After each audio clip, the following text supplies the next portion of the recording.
Hi guys, I'm here with Priscilla Rodriguez. She is not new to real estate, and she's been around the real estate industry, being a keynote speaker in many different forums, talking about real estate, buying, selling, and investing. She's a seasoned investor. She owns a 4-unit family that I'll let her tell about, and as well as other multifamilies, as well as Airbnbs and short-term rentals. Priscilla, tell us a little bit about yourself, how you got started in real estate, and maybe even tell us a little bit about your multifamily that you bought and you did really well with. Thank you for the introduction. Well, I got into real estate because I could not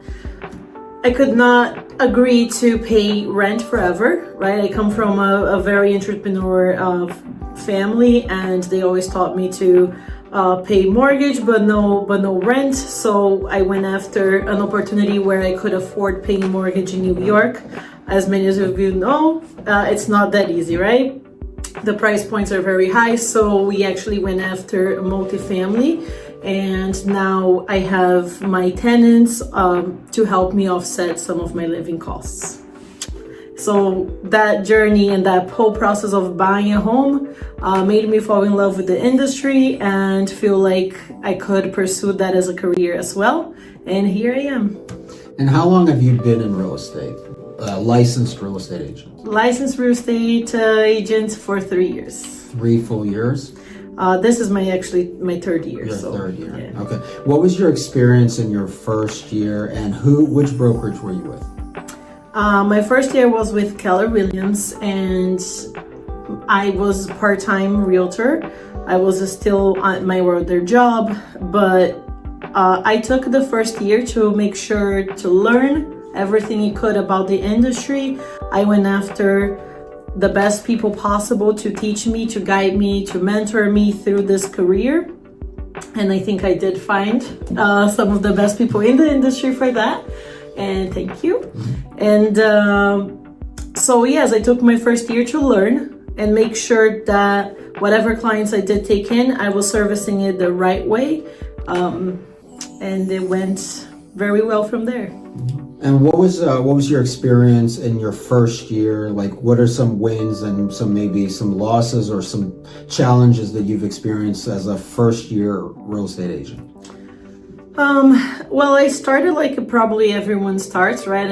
In a solo career, not knowing exactly what I was doing. And I was told that this business is about making connections, building relationships, and I've always been good at that part. So right away, I dove in, making my calls and making sure that I wasn't a secret agent. I wanted to spread the word, and I try to tell as many people as I could that I was a realtor, that I was licensed, and that I could help them with any real estate needs that they had. But one of the challenges I did face was that very soon I became busy, especially having to deal with another job. I couldn't control everything. So I felt like I was in need of more support. A realtor does a lot. It's not just going out and doing the showings. There's a lot that we do in the background. There's a lot that we do before we even meet the client for the first time, and even after the closed transactions. So yeah, that's the challenge I faced my first year. And when, how many, like, I know you're saying you were busy your first year. When did you close your first or maybe even your third transaction? At what point in that? Because I know you had like a kind of like a full-time job, part-time job in the beginning. Yes. So real estate was part-time for you. Yeah, very part-time. Okay. And then so when did you close your first transaction? My first transaction I closed in May of my first year in real estate, so 5 months after license. Yeah, and you know, we hear that a lot, that it takes about 6 months for new agents to close their first transaction. When did you transition to the team? Right about then. Oh, right about then, okay. Yes, so actually I joined the team in May. But yeah, so my first transaction, my first 2 transactions, I started building up to it before I joined. But I remember that the first buyer that I had in contract, I actually had a lot of challenges with that transaction, and that's when I felt the most need for a bigger support, and that's when I decided to join the team, and I closed that transaction in the team already. Okay. And then when you say like support, what do you mean by that? Well, I'm a true believer of mentorship, of supporting every single way, both in like holding myself accountable for doing the job that I had to do, as well as help building my business in every single way possible, but also not having to manage the transactions after. I wanted to make sure that I was focusing my daily routine, my activities, especially as a part-time agent, on things that really matter and things that were actually going to grow my business. And I felt like I could leverage a lot of the work that realtors are a lot of the times required to do, like paperwork, the whole transaction coordination part of the transaction. I felt like that was not bringing me more business, so I wanted to focus on making my calls and finding my next buyer, my next client. And that's, one of the biggest things why I decided to join the team as well. Yeah, I think that when you start jotting down like everything that you do, you get to like probably like 50 things that realtors do other than just communicating with their clients. Correct. Like following up with attorneys, title, insurance, attorneys, then helping the process of calling the vendors and everything like that to service their clients. Mm-hmm. So it sounds to me that you were getting more of the support on the back end, so you could focus your energy on the client themselves. Perfect. Does that sound right? Yeah, that sounds right. Okay, cool. And what was the biggest difference other than what you already mentioned, versus being a solo agent and versus a team member? And, would you recommend that for other people or not? Yes, absolutely. I don't even know how people can do in a big volume and support themselves if they don't have support, and if they don't know. Most of the times I feel like realtors don't even know that they can get support, that they can leverage most of the work that they do. So that is the first biggest step, is like to understand that your primary job should be focusing on your clients and focusing on your new clients, and everything else you can get help with. Everything else you should be leveraging, so then you can service more people. Does that make sense? Mm-hmm. And yeah, and the one thing that I learned about working with you is that you're very good working with people, and whether it's your clients or other agents, attorneys, etc., you're very good at bringing deals together. And I would say even your secret power, and I've told you this before, is actually getting offers accepted in a multiple offer situation when you're not even the best offer. Correct. Thank you. Yeah. Do you want to touch a little bit about like what makes you so successful on, let's say, the buyer's side, getting your offer accepted for your clients when you guys are maybe not in first place? Yes, sure. So I never focused on getting listings. I think I love servicing buyers, and I chose to go after servicing that public more. But I was always in the room with other listing agents, especially, I would say, if you allow you. So I always learned with you how what kind of questions you were getting from other agents. And I always heard your feedback on, good questions, not good questions, and how to build that relationship. I think that's been always very important. And that's something that you've always taught me, is to know what questions to ask and how to develop the relationship, so then you can get as much information as possible. I think you often say that you can get anything you want if you know what questions to ask. How to ask the right questions.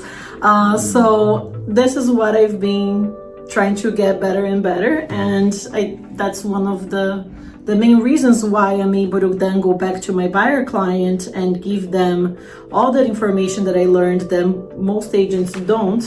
And that way they can make an informed decision of what's best for them and their family, whereas an offer will make sense on that situation or not. Yeah, I think from the listing side, we as listing agents, we represent the seller, right? So we want we always talk about win-win or no deal. That does come from Keller Williams, mantra. So, but as on the listing side, we want to be able to get our client the best terms, price and terms. But more importantly, we want the deal to close at the end of the day. We don't want to have to go back to the market in 3 months because we ended up going with the wrong agent, the wrong buyer, etc. And one thing that I noticed about you is how you sell yourself, the team, and your clients. And it's never fluff, because I think that you prepare your clients for that process. They know what they're getting into, and I think you convey that to the listing agent really, really well. So they have confidence that even though you're not the highest priced offer, the deal is going to close with you and your clients versus somebody else. Is that correct? Yeah, so it begins from the buyer strategy session that we have when we sit down in a meeting, and we basically walk the buyer through the whole process and set up the expectations as well. So we were transitioning to how do you get the listing agent to trust you, your team, and your client? So you're getting the offer accepted even when you're not the highest priced offer.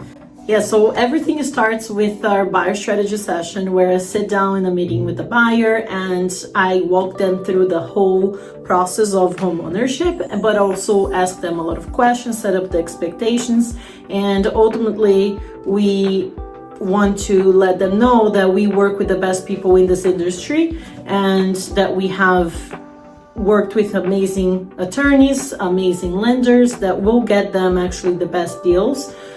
We want to make sure that that is all true and that they are getting an amazing experience from beginning to the very end. So after we lay those expectations, they trust us, they know that we are servicing them to the best that we can. And then I just have to relay that message to the listing agents, which is generally done on a conversation. I let them know that our buyers are using all of our preferred vendors, and the reason why is because these people are amazing and do take everyone to the finish line as smoothly as possible, keeping everyone informed, which is very important for our team's communication. And then the listing agent can relay that information to their clients. And as you said, win-win or no deal is when, let's understand what else is important to that seller. A lot of the times it's not the price itself or the terms, something specific that would help or not during their moving process. And we try to accommodate that to the best that we can. And that's when we have the accepted offer. Yeah, because that's funny, because we did have a closing not too long ago where it was a 9-month closing, because the more important for the seller than price is the flexibility, because they were finishing building their house in Florida. So the fact that you asked those questions, what's more important to the seller other than price, because of course everybody wants price, but other than price, you can get a lot of great intel that can help you structure the deal. So all right, great. And then, so talk about your experience since joining the team. What was it like? Has it helped you do more business? And if so, why? Okay, it has absolutely helped me do more business because of everything, right? From beginning to end. It's not one thing specifically. It's more of how much support we get from beginning to end. So to begin with, all the marketing that we do, the team does, promoting all of our social media accounts, promoting all of our open houses, which gets our open houses should be super successful. A lot of the times we get a line at the door, which is amazing. So we are attracting more people, we're attracting more offers to our sellers, and ultimately we get to service more of those leads, converting them to become our clients. So that's number one. Obviously, the lead flow is much better when you are in a team, because we ended up supplementing the leads with a variety of ways, sponsoring events, and then obviously to service a heavy flow of leads, then you need the background support, which our team has our 3 amazing staff that helps us from beginning to end. So when we close on co-ops, for example, we have help with the board packages. We have help with setting up all the paperwork, and I don't need to worry about compliance. I don't need to worry about, are my clients informed of every single step of the way, because they are. Everyone is communicating. I get to follow that communication through the emails, text messages, and how often does your support staff inform your clients of the progress of the transaction? So we have a system where they get emails twice a week, even if there's nothing to be updated on, which is amazing. A lot of the times buyers do get anxious because they've been in the process of buying for a few weeks now, and if they stop getting updates, then they start getting anxiety of why, where they're at in the process. So we know that we are doing our job. Of course, the attorneys are doing their job, the lenders are doing their job, but it falls on our plate to relay that message to the client and tell them, listen, everything is going well, and we'll let you know if we need anything from you. Cool. And then John, the marketing director on the team, just as an overall, what would you say his secret power is? Well, John's secret power is definitely driving the business, driving more qualified business to us through getting our social media accounts ready to be exposed, giving us ideas on videos, and promoting every single listing we have in a very, very targeted way. Helping our buyers find off-market homes a lot of the time. So yeah, and on the listing side, he edits all the photos, he prepares all the marketing material, so then Bruna prints everything, so we have it ready when we're going out. Before, it's always ready here, so when we have to do our open house, or if we're going on a buyer or seller appointment, so that's Bruna's job. Actually, Bruno, we had a meet and greet today. Would you like to talk about that?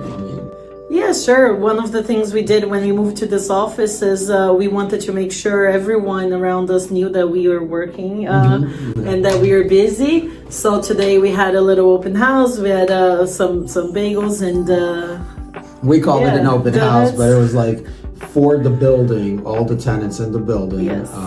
And they're all doctors and lawyers and architects. It's like business professionals like ourselves.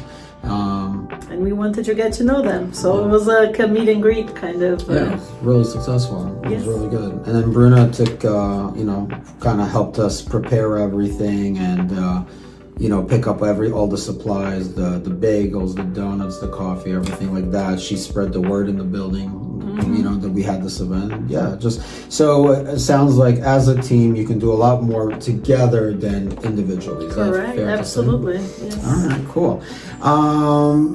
And then how many transactions, just so, we kind of have a bearing. So your first year, you were kind of just ramping up. And then I would say like your second full year is when you really took off, right? How many transactions did you do in your second full year? Well, my first full year was actually last year. Your last year was your first full year? Full year. Full-time? Full-time. Gotcha. Correct. Okay. And I closed on 21 transactions. Closed. And then how many active or pending did you have? I had another 9 pending transactions. Okay, so 30 in total, but 21 closed Correct. calendar year. Okay, cool. And then the other thing that I didn't want to like sell yourself short, because you're also really good at converting listing appointments from open houses. So you've also taken listings, you've also closed on listings. So you don't just do buyers. No, I do listings as well. As just not something I actively pursue as a listing agent would. Well, one thing that I think really works for us is that I focus more on listings, you focus more on buyers, although neither one of us exclusively works with one or the other, but that's how we're able to divide and conquer, and that's what makes the team successful, right? Yes, that's absolutely. And I love that, by the way, too, that we are not restricted in only one particular side of the business. Especially for me, last year was as a first year full-time realtor. I wanted to be able to explore and learn what I wanted, what I didn't want from my business, as well as what I liked doing. So I fell in love with the buyer side of it, but obviously I love servicing sellers as well, and when I can, I will service them too. So. And then like you gave me a referral to Connecticut, and so we were able to close a buyer in Connecticut together, and then vice versa. So yes. Nothing's off the table. Exactly. Cool. And then Priscilla's also you've been helping. You've been a big part of also training our new agents on the team. So I appreciate everything that you're doing with that as well. Do you want to talk about like anything regarding training? How you've been, what's your feedback on that? Yes, of course, because the team, of course, gives you the opportunity to leverage work and focus on the one job that we should have, which is, like I said before, service buyers service clients and prospect, right? Generate more clients, more business. But I could have never done that without the training, without the coaching, mentorship that we get from being on a team. And that's what I'm trying to pass on now and help training other agents that join us. So we've been very consistent on giving trainings 3 times a week. We do one-on-one sessions with each and every agent on our team to give them the best chances possible of developing their business. And support them on the ways that they want as well. So for me, of course, I wanted to service more buyers, but not every agent in our team wants to focus only on buyers. So we make sure that we listen to their needs, their wants, and help them come up with a game plan for them to be successful, however that means to them. So a lot of every brokerage offers like, recordings of trainings. You can also get a lot of training from YouTube. I'm a big fan of training on YouTube. But I think that one big difference, and you tell me if I'm wrong, but one big difference between like our previous brokerage and what we're trying to do is focus on the trainings that converting business. Yeah? Yes.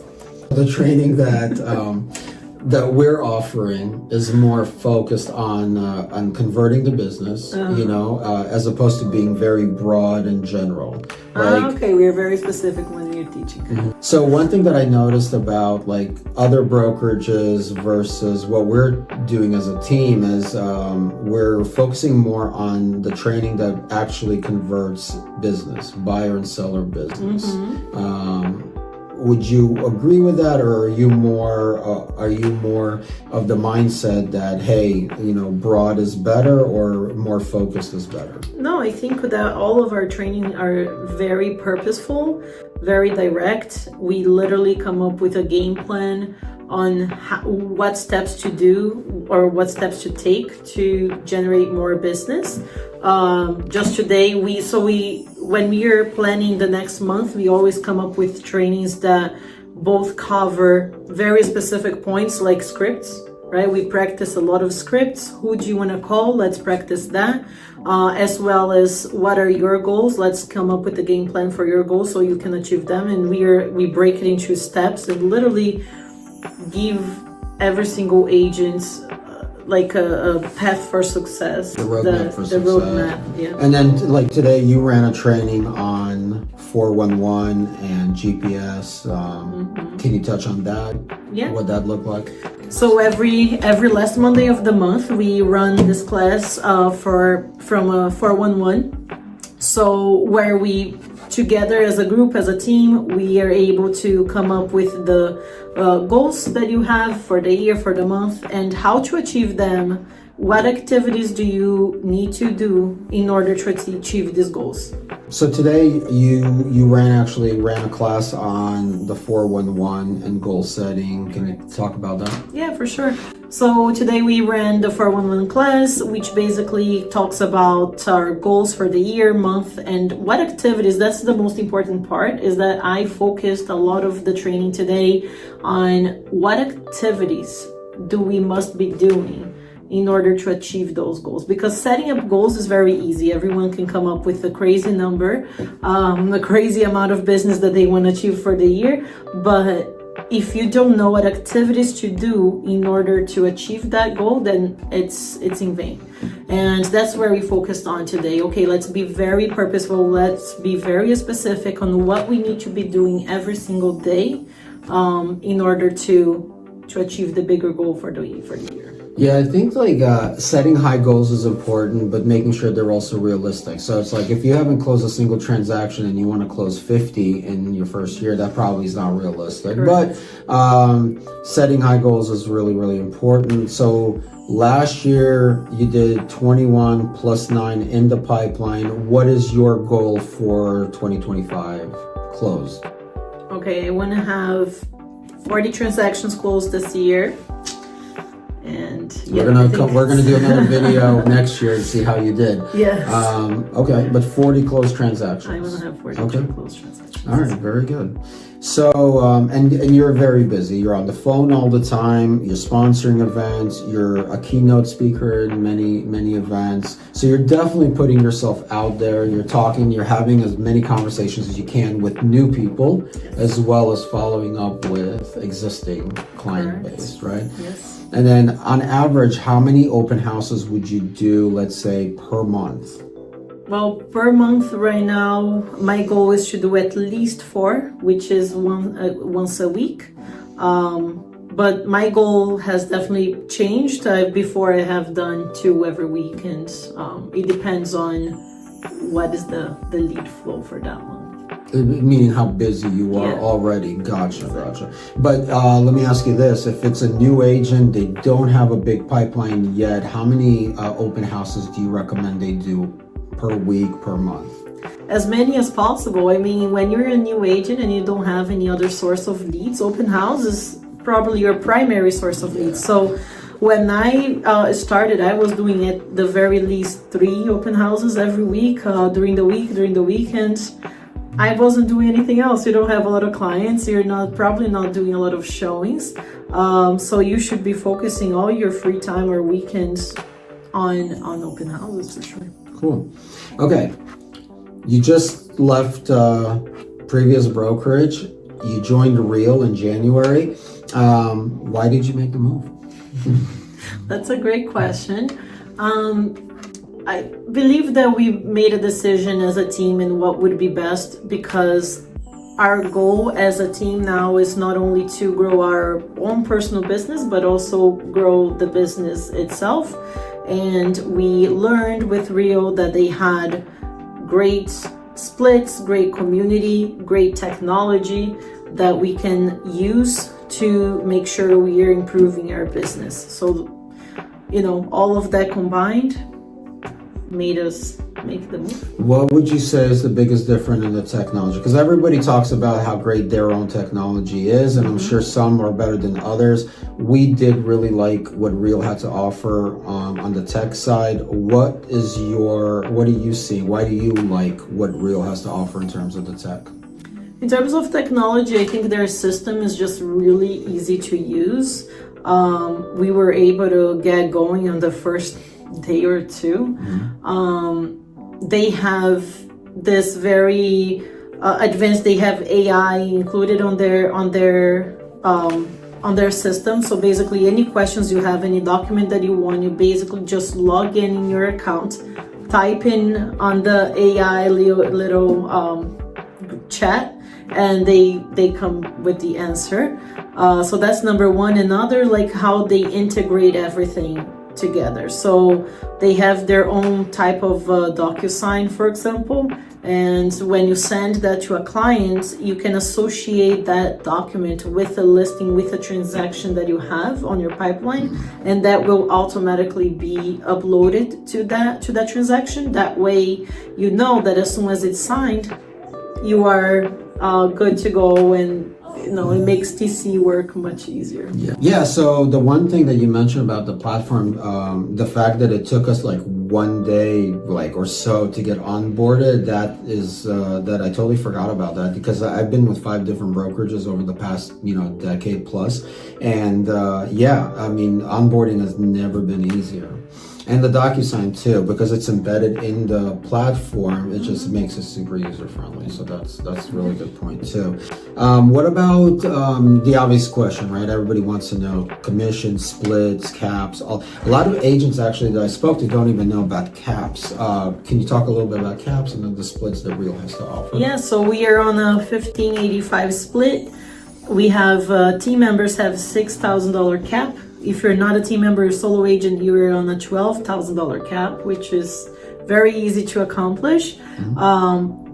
Especially in our market. Yeah, they don't have any monthly fees. So you only pay their annual fee if you close transactions. So if you're just getting started, or, it doesn't matter if you're busy or just getting started, you're still gonna save money on the long term, whereas you're already active or not. Yeah. And so a lot of agents, I just want to just touch on this, don't know about caps, and that is basically when the broker gets their share, you go to 100% split, 100% commission. So that's definitely what a lot of agents kind of don't know about, and talk about producing agents leaving a lot of money on the table. What's funny, just compliment on that, is that a lot of agents, they go to an in-person brokerage where they have an office, thinking that they're going to use all that office, that they're going to, have a more in-person kind of experience. But the reality is 90% of the agents don't even come to the office. And when they do, because most offices, they actually rent out desks, they don't even have a space to work from. And it becomes, now you're paying all these fees to have an office and you don't really have it.